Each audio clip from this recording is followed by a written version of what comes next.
नमस्कार, सुप्रभात। सभी छात्र छात्राओं को नमस्कार।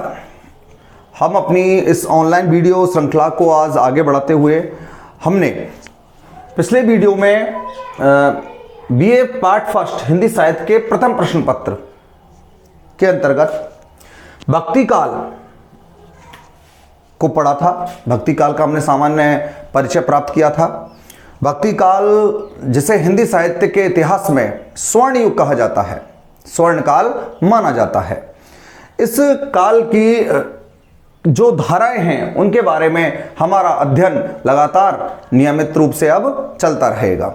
हमने कल भक्ति की उत्पत्ति के बारे में बात की। भक्ति शब्द की जो उत्पत्ति है वो बज धातु से हुई, और भक्ति शब्द का सर्वप्रथम उल्लेख कहाँ मिलता है? श्वेताश्वेतर उपनिषद में।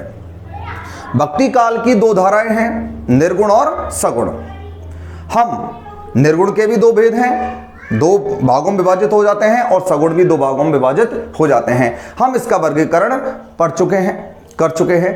अब हम भक्ति काल के इस अध्ययन को सुचारू रखते हुए सबसे पहले जो आता है निर्गुण काव्य परंपरा, उसके बारे में आज हम अध्ययन आरंभ करते हैं। देखिए, हिंदी भक्ति काल की प्रथम जो धारा है वो है निर्गुण, और निर्गुण के दो भाग हैं। निर्गुण काव्य परंपरा के दो भाग हैं। एक तो है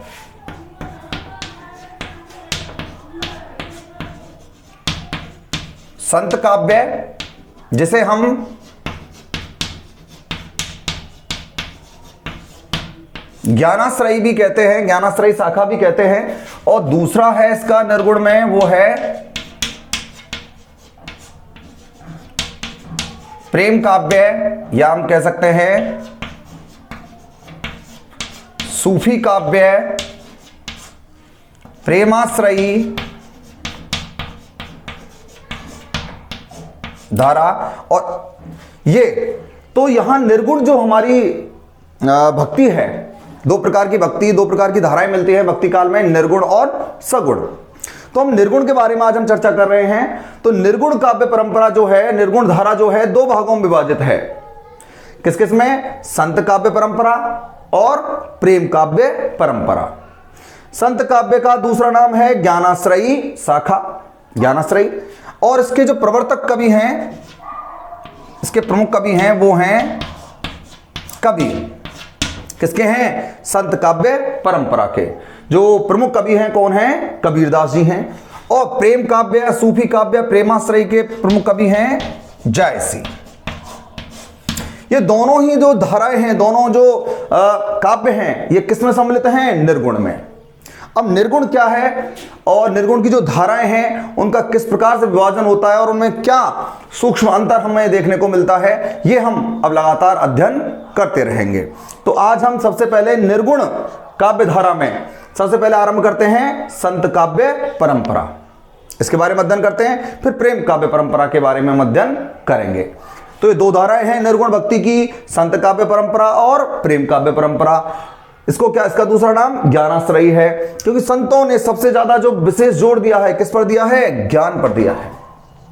और प्रेम काव्य में सबसे ज्यादा प्रभाव किस पर दिया गया है? प्रेम पर। तो यहां प्रेमाश्रयी है, प्रेम काव्य है, इसके प्रवर्तक कवि कबीर हैं और प्रेम काव्य के प्रवर्तक कवि जायसी हैं। यह सामान्य अध्ययन था। आज हम संत काव्य परंपरा का आरंभ करते हैं। देखिए, निर्गुण भक्ति क्या थी? देखिए, सबसे पहले हम निर्गुण के बारे में बात करें तो निर्गुण क्या थी?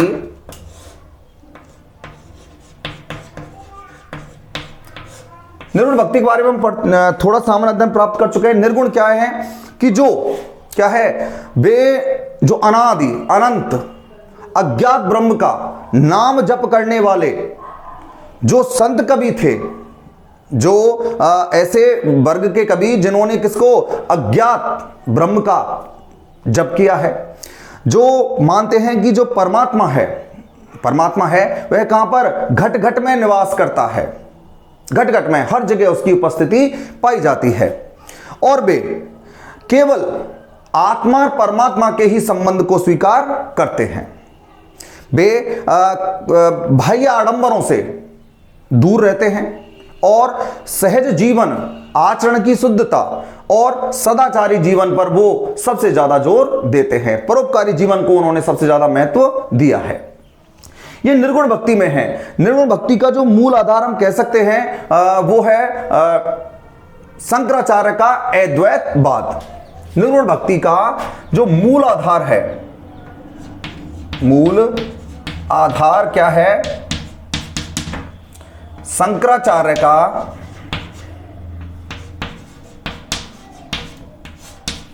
दर्शन है अद्वैतवाद।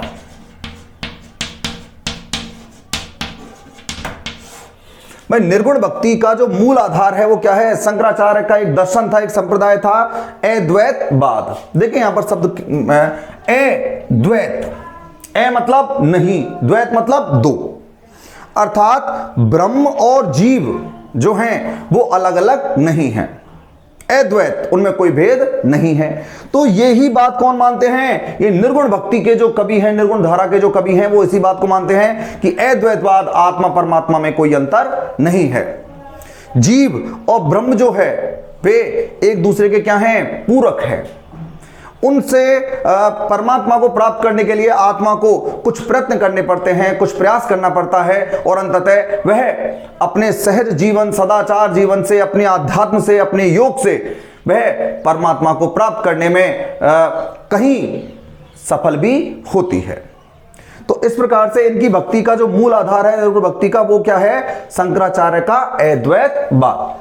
हमें छोटे छोटे प्रश्न आएंगे कि निर्गुण भक्ति का मूल आधार क्या है? शंकराचार्य का अद्वैतवाद ही इसका क्या है? मूल आधार है। यहां से यह भक्ति आरंभ होती है। अब हम निर्गुण भक्ति के अंतर्गत कौन सी काव्य परंपरा? संत काव्य परंपरा पर आज हम विचार करते हैं।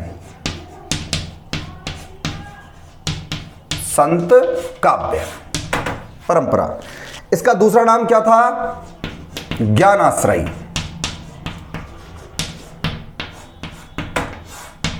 ज्ञानाश्रयी। देखिए जो संत काव्य परंपरा है वो निर्गुण भक्ति की प्रथम परंपरा जो काव्य धारा है उसमें किसको सम्मिलित किया गया है? संत को। और दूसरी धारा कौन सी है? प्रेम काव्य परंपरा है, उसे हम प्रेमाश्रयी शाखा के नाम से भी जानते हैं। तो देखिए संत काव्य परंपरा में क्या था? इसका दूसरा नाम है ज्ञानाश्रयी। संत कौन है? संत वे हैं जो जीवन को सुधारने का प्रयत्न करते हैं, जिनका स्वयं का जीवन सदाचार से युक्त है, सहज है, सरल है और विविध प्रकार के आडंबरों से मुक्त है। वे आत्मा की शुद्धता पर जोर देते हैं, आचरण की शुद्धता पर जोर देते हैं और परोपकारी जीवन को वो सबसे ज्यादा महत्व देते हैं। वे गुरु की महिमा को सबसे ज्यादा महत्वपूर्ण मानते हैं और वे माया बंधनों से, इस भौतिक बंधनों से दूर रहना चाहते हैं। तो वे व्यक्ति क्या कहलाते हैं? संत कहलाते हैं। ऐसे संत व्यक्ति जो हमारे समाज में जो क्या थे? बड़े ही निम्न माने जाते थे और उन्होंने अपने जीवन में जो आसपास की परिस्थितियों में जो अनुभव किया, उस विचारों को, उनके अपने अनुभव के, अपने जीवन के अनुभव के विचारों को प्रकट किया, गाकर प्रकट किया। गांव गांव में, चौपालों में जाकर इधर उधर वो जब वो गाने लगे, उनकी वाणी का धीरे धीरे प्रभाव आम जन पर पड़ने लगा। लोग उनकी वाणी से आकर्षित होने लगी। भाषा ऐसी थी जो सामान्य जन की थी, जिसे सदुक्कड़ी भाषा भी कह सकते हैं। इस प्रकार की भाषा का प्रयोग करने वाले थे और ये आध्यात्म में भी अपना महत्वपूर्ण विचार रखते थे। इन्हें शास्त्र ज्ञान तो नहीं था, ज्यादा पढ़े लिखे नहीं थे। ज्यादातर जो संत हैं वो ज्यादा पढ़े लिखे नहीं थे, लेकिन इन्होंने अपने जीवन अनुभव से प्राप्त ज्ञान को अपने काव्य के माध्यम से प्रकट करने का बहुत ही महत्वपूर्ण कार्य किया है। तो ये कौन है? संत काव्य परंपरा के बारे में हमने अध्ययन किया है कि संत कौन थे जो हमारे जीवन को सुधारने का प्रयत्न करें, अच्छा बनाने का प्रयत्न करें, सदाचार को ओर प्रेरित करें। तो वो क्या हैं? संत हैं। अब संत काव्य परंपरा जो है, इसके प्रवर्तक कौन से कवि हैं? कबीरदास जी। अब इसकी विशेषताओं के बारे में आज हम अध्ययन करेंगे पहले, और फिर प्रमुख संत कवियों को हम पढ़ेंगे कि संत कवियों में है क्या कि संत कवियों में सबसे प्रमुख स्थान रखने वाले कौन हैं? कबीर हैं। आगे देखें, देखिए इसकी विशेषता के बारे में आज हम अध्ययन करते हैं कि जो संत काव्य परंपरा है, संत काव्य की जो प्रमुख प्रवृत्तियां हैं उनके बारे में हम अध्ययन प्राप्त करते हैं। देखिए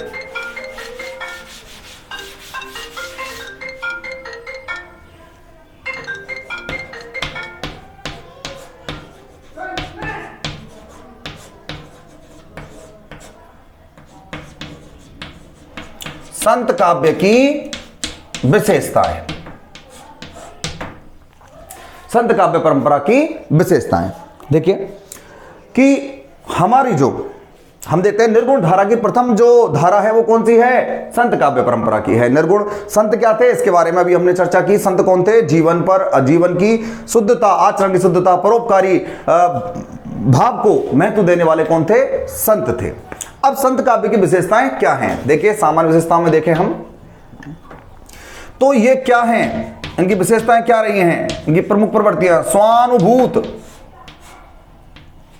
आध्यात्म विचार,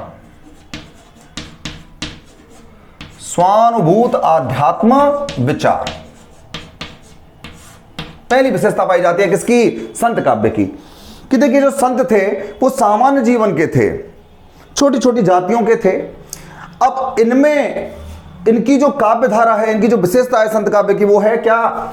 स्वानुभूत। स्वानुभूत मतलब अपने द्वारा अनुभव किए गए, कैसे? आध्यात्म विचार, आध्यात्म से जुड़े हुए विचार इनकी क्या है? बहुत ही महत्वपूर्ण विशेषता है। ये जो कवि थे, संत कवि थे, ये इनका जो काव्य है वो शास्त्रों पर आधारित नहीं है, शास्त्र पर नहीं है, किसी वेद उपनिषद आदि पर आधारित नहीं है। तथ्यों के लिए ये किसी शास्त्र या किसी महत्वपूर्ण महाकाव्य का कोई उदाहरण प्रस्तुत नहीं करते हैं। इनके विचार कैसे हैं? स्वानुभूत, जो इन्होंने स्वयं अनुभव किए हैं, अपने जीवन के अनुभवों से जो इन्होंने ज्ञान ग्रहण किया है, उस ज्ञान को ही इन्होंने आम जन तक पहुंचाने का महत्वपूर्ण कार्य किया है। इसलिए इनके विचार कैसे पाए जाते हैं? स्वानुभूत आध्यात्म विचार। ये अपने ज्ञान के माध्यम से आम जन को सचेत करते हैं कि जो निम्न जाति हो या उच्च जाति हो, कोई भी हो, ये बताते हैं कि ज्ञान सबसे महत्वपूर्ण है। यदि आपके जीवन में ज्ञान है तो जाति आपके लिए कोई महत्व नहीं रखती है। इसलिए ये सबसे ज्यादा जो प्रभाव वो विशेष जोर डालते हैं ज्ञान पर। और ये ज्ञान कैसा था इनका? स्वानुभूत, जीवन के अनुभव से प्राप्त ज्ञान को ही इन्होंने आम जन तक पहुंचाने का महत्वपूर्ण कार्य किया है। अन्य विशेषता में देखें, देखिए अब इसी के अंतर्गत स्वानुभूत आध्यात्म, जो आध्यात्म संबंधी इनके विचार थे वो किस प्रकार के थे? पहला विचार है इनका ब्रह्म विचार। ब्रह्म विचार ये सबसे महत्वपूर्ण किसको मानते हैं? ब्रह्म को, कि जो परमपिता एक शक्ति है ब्रह्म, और जो क्या है? घट घट में व्याप्त है, हर जगह उसकी उपस्थिति पाई जाती है। अब इस उपस्थिति को प्रत्येक व्यक्ति महसूस कर सकता है। किसके द्वारा? योग के द्वारा, समाधि अवस्था के द्वारा, और अपने जीवन को, अपने आचरण को शुद्ध करके वह उसे महसूस कर सकता है। तो इसलिए ब्रह्म को ये क्या मानते हैं? परमपिता, सबसे ऊंची शक्ति मानते हैं, घट घट में व्याप्त मानते हैं, और वे उसे प्राप्त करने के लिए आत्मा की शुद्धता पर विशेष जोर देते हैं।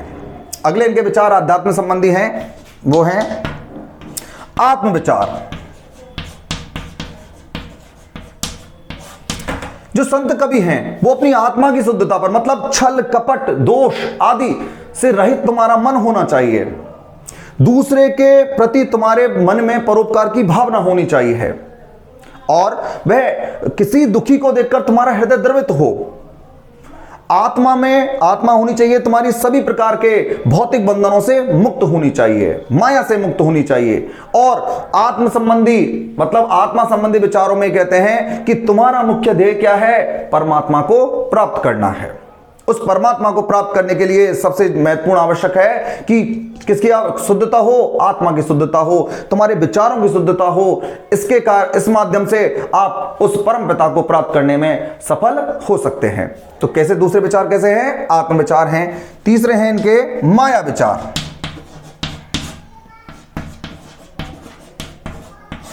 कि संत कवि मानते हैं कि परमात्मा को प्राप्त करना है, मुक्ति पानी है। उस मुक्ति पाने में, परमात्मा को प्राप्त करने में आत्मा और परमात्मा के मध्य जो बंधन है वो किसका है? माया का है। वे इस भौतिक जगत को, इस संसार को वो क्या मानते हैं? एक बंधन मानते हैं, एक भौतिक जाल मानते हैं, माया मानते हैं कि जो माया है, ये भौतिक जो संसार है, ये तुम्हें उस परमात्मा को प्राप्त करने से क्या करता है? रोकता है। सांसारिक जो हमारे बंधन हैं, हमारी स्नेह, हमारे जो हमारे जो आसपास की जो भावनाएं हैं, जो जिन लोगों से हमारी भावनाएं जुड़ी हैं, परिवार या उस भौतिक साधनों से जुड़कर हम उस परमात्मा के मार्ग से दूर होते हैं। इसलिए ये माया को सबसे बड़ा क्या मानते हैं? रुकावट मानते हैं। किसकी प्राप्ति में? परमात्मा की प्राप्ति में। ये माया संबंधी जो विचार हैं या माया संबंधी जो जाल है, उसको सबसे बड़ा ये अवरोध मानते हैं। इसलिए संतों ने माया से सचेत होकर आगे बढ़ने की, परमात्मा को प्राप्त करने का भी बहुत ही महत्वपूर्ण गान प्रस्तुत किया है। तो आज हमने संत काव्य की विशेषताओं को आरंभ किया है, जिसमें हमने आज पहली ही विशेषता के बारे में इनके अध्ययन किया है। संपूर्ण विशेषताओं को यदि हम एक साथ पढ़ें तो वीडियो बहुत लंबा होता है, इसलिए हम धीरे धीरे छोटे छोटे भागों में करते हुए इनको विशेषताओं को आगे बढ़ते रहेंगे। धन्यवाद।